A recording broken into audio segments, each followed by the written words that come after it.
আসসালামু আলাইকুম ওয়া রাহমাতুল্লাহি ওয়া বারাকাতুহু। আলহামদুলিল্লাহি রাব্বিল আলামিন ওয়াল আকিবাতু লিল মুত্তাকিন ওয়াস সালাতু ওয়াস সালামু আলা সাইয়্যিদিল আমবিয়াই ওয়াল মুরসালিন আম্মা বা'দ। সম্মানিত ভিউয়ার্স ও দিনী ভাই বোনেরা, আপনারা দেখছেন জিন জাদু চিকিৎসক চ্যানেল থেকে।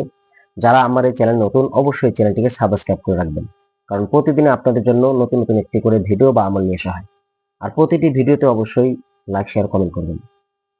তো আসুন, আমরা বড় বড় বিপদ আপদ থেকে কিভাবে বাঁচবো, বা কি দোয়ার উপর আমল করলে, বা কোন ইসিমের উপর আমল করলে, কিভাবে আমল করলে আমরা বড় বড় বিপদ আপদ থেকে রক্ষা পাবো, এই ব্যাপারে রাসূলুল্লাহ সাল্লাল্লাহু আলাইহি ওয়াসাল্লাম দোয়া শিখিয়ে দিয়েছিলেন। যে দোয়াটি হযরত আবু দারদা রাদিয়াল্লাহু তাআলা আনহুর দোয়া নামে পরিচিত। আমরা সকলে জানি যে হযরত আবু দারদা রাদিয়াল্লাহু তাআলা আনহু রাসূলুল্লাহ সাল্লাল্লাহু আলাইহি ওয়াসাল্লামের একজন নিকটবর্তী সাহাবী। সে হযরত আবু দারদা রাদিয়াল্লাহু তাআলা আনহুকে এই দোয়াটি শিখিয়ে দিয়েছেন। এক সময় কি হয়েছিল, হযরত আবু দারদা রাদিয়াল্লাহু তাআলা আনহুর কাছে এক ব্যক্তি এসে বলতেছেন যে, আবু দারদা, তোমার ঘরে আগুন লেগেছে। তো হযরত আবু দারদা রাদিয়াল্লাহু তাআলা আনহু বিশ্বাস করেন নাই, বলছেন যে না, এটা হতে পারে না।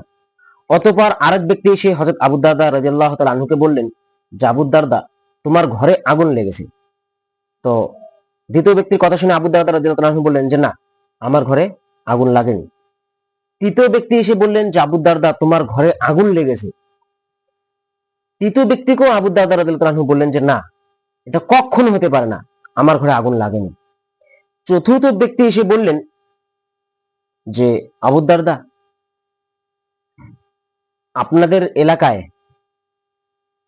ঘরে আগুন লেগেছে, তো বাকি সব ঘর জ্বলে ছাই হয়ে গেল, আগুন যখন আপনার ঘরের কাছাকাছি আসলো, আগুনটা নিভে গেল। অর্থাৎ আবু দারদা রাদিয়াল্লাহু তাআলা আনহুর ঘর আগুনে জ্বলেনি। তখন আবু দারদা রাদিয়াল্লাহু তাআলা আনহু বললেন যে, আল্লাহ এটা কখনো করতে পারে না, কারণ আমার ঘর জ্বালাইতে পারে না।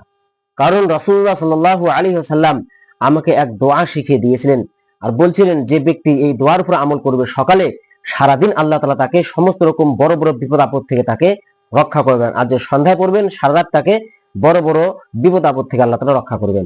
তো আমি সকালবেলা সেই দোয়া পড়ে বের হয়েছি। আল্লাহ তাআলা এরকম কখনো করতে পারে না যে আমাকে বা আমার বাড়ি ঘরে জ্বালিয়ে পুড়ে ছাই করে দেবে। তো এতটা বিশ্বাস ছিল রাসূলুল্লাহ সাল্লাল্লাহু আলাইহি ওয়াসাল্লামের দোয়ার উপরে। রাসূল সাল্লাল্লাহু আলাইহি সাল্লামের জবান মোবারক দিয়ে যে দোয়া বা যে কথাটা বের হয়েছে, সেটা 100% সত্যি। এটাকে ইনকার করা বা অস্বীকার করা, এটা হচ্ছে কুফরি।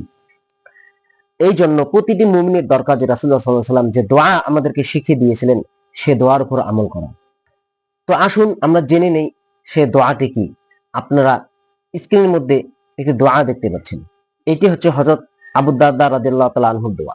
তো আসুন আমি আপনাদেরকে এই দোয়াটি পড়ে শোনাচ্ছি।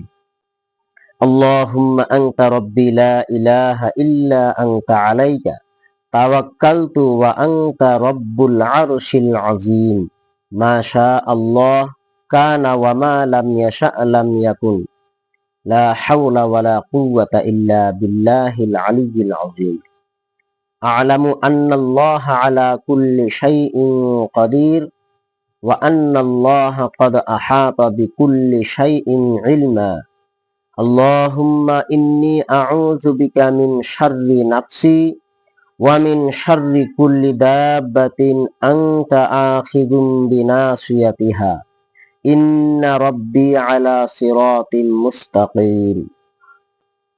আপনারা কি করবেন, সুন্দরভাবে এই দোয়াটি মুখস্থ করে নেবেন।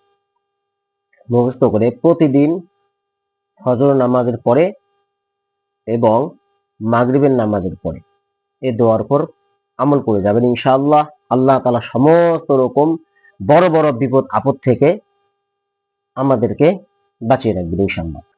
তো আশা করি আপনারা বুঝতে পেরেছেন। আসসালামু আলাইকুম ওয়া রাহমাতুল্লাহি ওয়া বারাকাতুহু।